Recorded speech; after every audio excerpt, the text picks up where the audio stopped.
What up, it's Warchief, and today we're going to talk about the sampler inside the grid in Bitwig 3. This is still the beta, so if you don't have Bitwig, I don't think you can get the beta, but there's probably ways. But anyways, let's get right into it, and alright, I have this patch I made in Bitwig 3, the beta. Anyways, it took me a while to make it. It didn't take me a while to make this. I was just having so much fun. This is pretty much like an hours of work, and I was just messing around. And I'm still new to modular synthesis and everything, so it took like, I'm still figuring it out. You know what I mean? Like, I'm new to this. If you're new, you're new. If you're not, like, you can call me dumb or whatever if I'm doing something wrong. It's cool. I want to learn. So anyways, I have this little patch. So also with this stuff, I have a sine wave into the mixer, and then I have the swarm, and then I have the sampler that I want to talk about today. So anyways, this is the patch all together.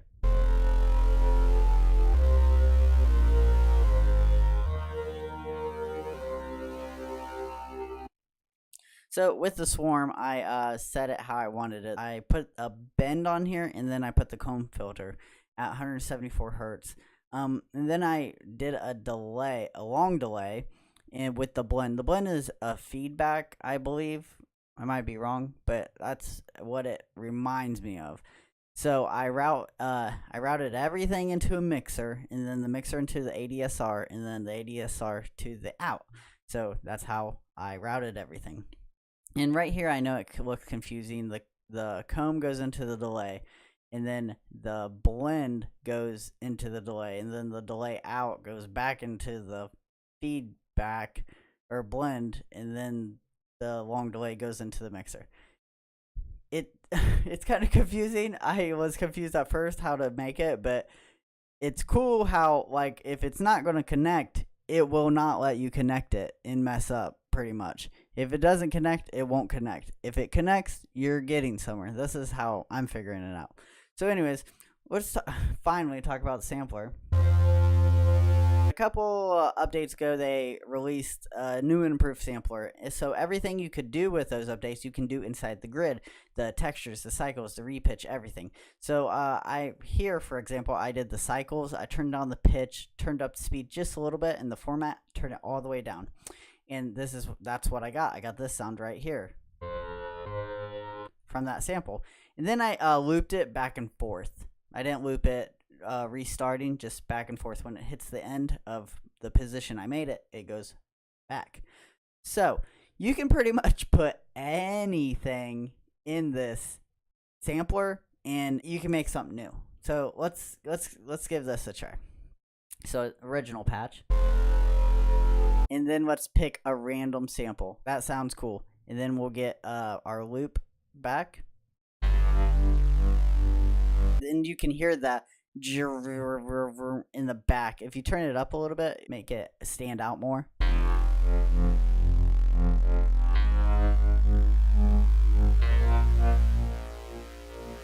It's so cool. We'll do another random one. Ooh, that one sound. I heard a little bit of it, but it sounded pretty good. So let's listen to this.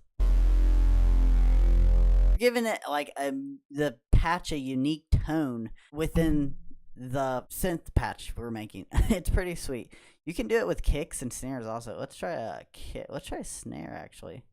This is a crappy snare, by the way. I heard like it went.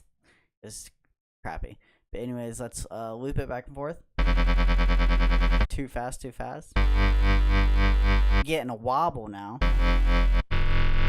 Sounds actually pretty cool. That sounds really cool. Let's try a kick. This one's a little weird, distorted, kind of. It just sounds crappy. But anyways, you get the point. You can pretty much put anything in this sampler, and you have your, I guess, a new oscillator. This could be its own oscillator pretty much, or it could be a noise generator. I believe you could do that. That's what they call it. That could be a noise generator. It's pretty cool.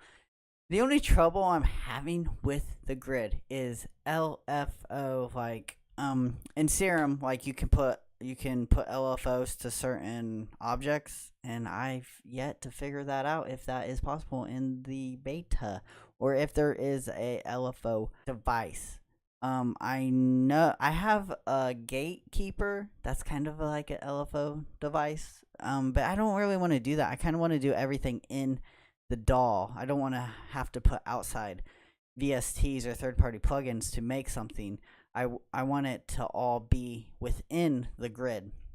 And that's the thing I'm having a tough time, because I feel like this thing could be more powerful than Serum, because everything you could do with it. It might take longer to make like patches, but if you if you have a patch that you saved where it's like your template patch and you keep going back to it, I believe you could make anything you make in Serum you could make in this grid, probably.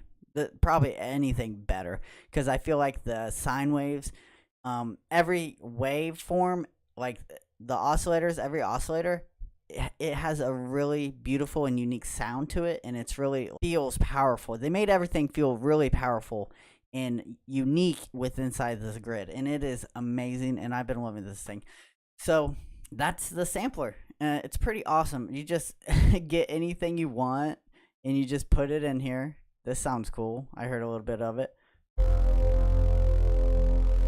So awesome. Sounds so amazing. Thanks for watching the video. If you liked the video, leave a like. If you didn't like it, leave a dislike. And in the comments below, tell me how you're loving the grid. I know I said that last video, but like I really want to know if you're loving the grid. It's like amazing.